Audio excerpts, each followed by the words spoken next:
What are the potential security issues when I keep using Windows XP?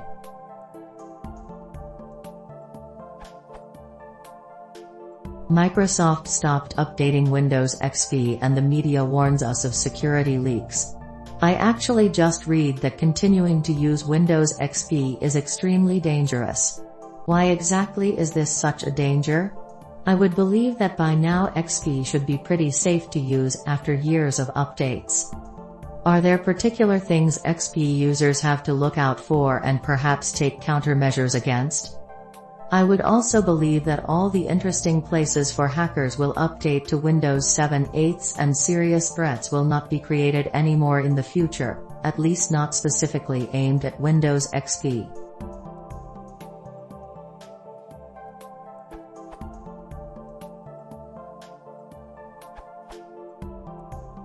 Some reasons that XP is not safe, regardless of security updates. Here are some facts to be aware of.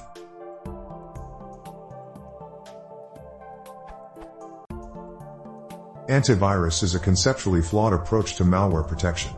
Everyone should use one, but accept that at least 20% of the threats in the wild will penetrate their defenses. At times, depending on product, up to 60% of malware may evade detection. XP, due to its age and popularity, has more established zero-day exploits than any newer Windows OS. There are currently 964 affecting XP, 511 affecting Vista, and 410 affecting Windows 7, many of which relate to Windows 7 Phone.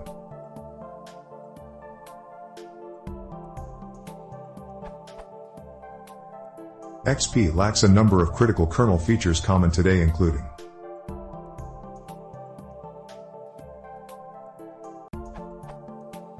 driver signing requirements, and WHQL certification, restricted access to raw memory, kernel mode integrity checking, protections from malicious kernel patches, working address space randomization and data execution prevention. True DEP is impossible without additional restrictions on memory access. Permissions enforcement on all resources, including registry keys and device. Drivers, Windows resource protection. TPM integration.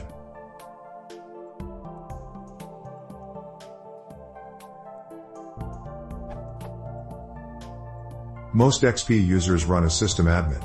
Simple attacks like drive-by downloads can automatically patch kernel components, install malicious drivers and rootkits, manipulate, install, and start services, access protected registry areas, access raw memory to steal data, traverse user directories and files with no boundaries.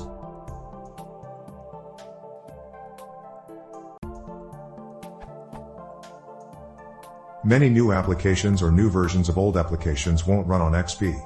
Though I am loath to consider it, E is a widely used browser, and the versions of it that can be run on XP are objectively less secure than the modern versions for Win 7/8.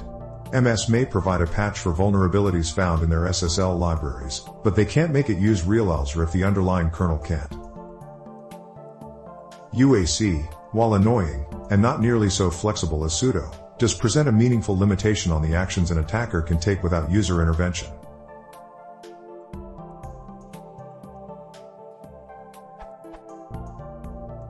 Exploits don't just go away. The attacks that were going on in 2004 against XP are still going on. They are just affecting fewer and fewer people every day as consumers get new pieces. There will remain malware targeting XP for a very long time yet. It is likely that no new security patches will be available to patch vulnerabilities that exist only in XP, are already mitigated in Vista Plus.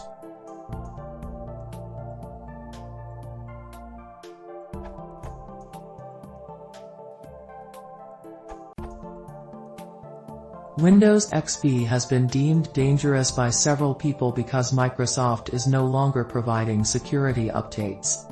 Some people state that because of the lack of updates, any new vulnerabilities found in XP will not be patched, which can be a major security issue as many healthcare facilities still utilize XP, and several point-of-sale (POS) systems use XP as their base. We don't want another target incident.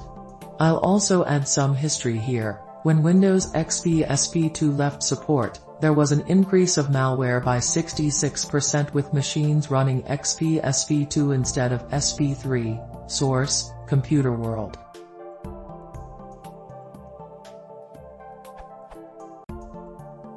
On the contrary, some believe the XP is still safe.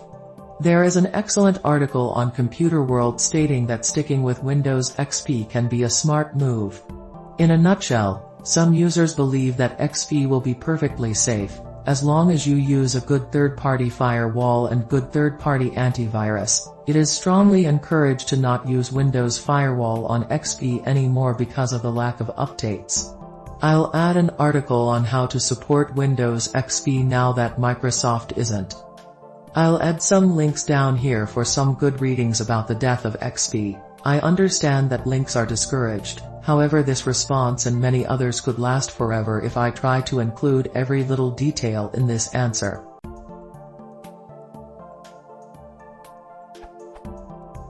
The risk of running Windows XP after support ends. Windows XP, the end is nigh. Windows XP infection rate may jump 66% after patches end in April. How to support Windows XP now that Microsoft isn't.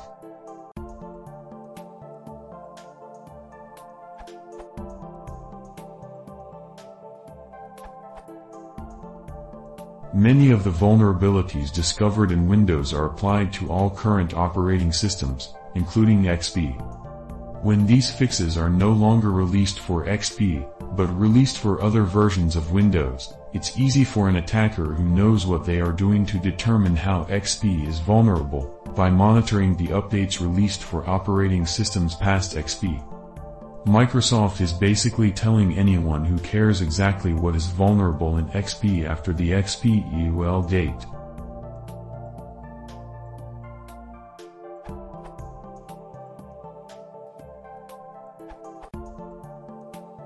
For the purposes of this answer, I am interpreting the question as focused on what has changed about running Windows XP on April 7, 2014 versus on April 9, 2014. To put another way, I am not going to speak to the myriad of advantages and disadvantages that were true on both days, but rather what specifically changed about Windows XP security on April 8. So, from that perspective, lack of patching capability is the security issue with XP post April 8, and it's a major one. No, running good antivirus software and a third-party firewall won't make up for it. Not by a long shot.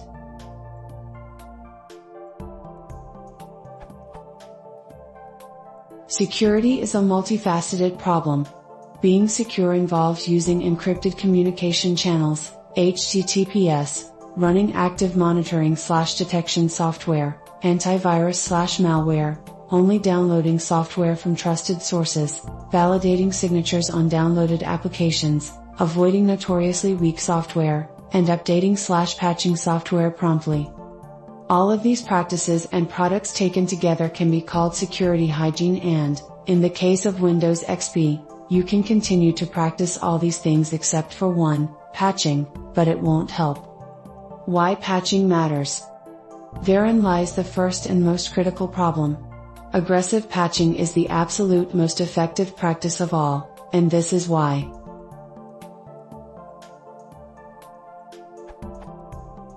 Antivirus fails at alarming rates, 40% according to the study. Plenty of others abound. Detection is still mostly based on fixed signatures. Remixing old exploits to evade detection is trivial. Firewalls do not stop what users let in. PDF, Flash, and Java, the most dangerous file types, are all invited right through the firewall.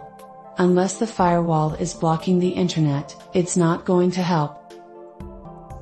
Running the latest antivirus and firewall just doesn't do much. That's not to say they aren't effective in combination with all the above hygiene, and antivirus will eventually detect some exploits as they age, but even then trivial repackaging will evade detection and the underlying exploits will still work. Patching is the foundation of a good defense. Without patching, everything else is just gravy.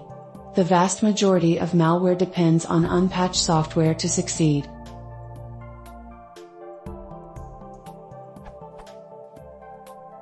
How the most common cyber exploits could be prevented, 2011.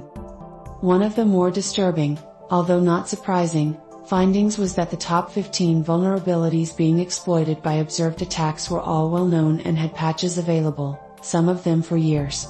The Office Web Components ActiveScript execution vulnerability, number 2 on the hit list, has been patched since 2002.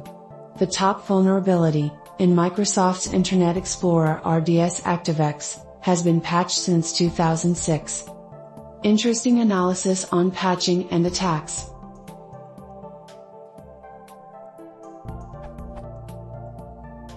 In this supplemental analysis, zero-day exploitation accounted for about 0.12% of all exploit activity in 1H11, reaching a peak of 0.37% in June. Of the attacks attributed to exploits in the 1H11 MSRT data, less than half of them targeted vulnerabilities disclosed within the previous year, and none targeted vulnerabilities that were zero-day during the first half of 2011.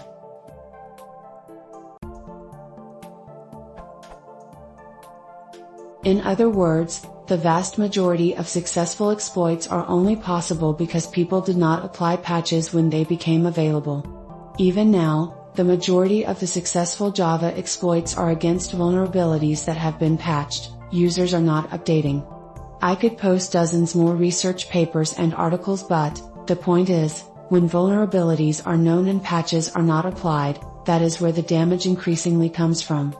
Malware, like any software, grows and spreads over time. Patches inoculate against old malware, but if patches never come, the environment is getting increasingly toxic by the day, and there is no cure to be had.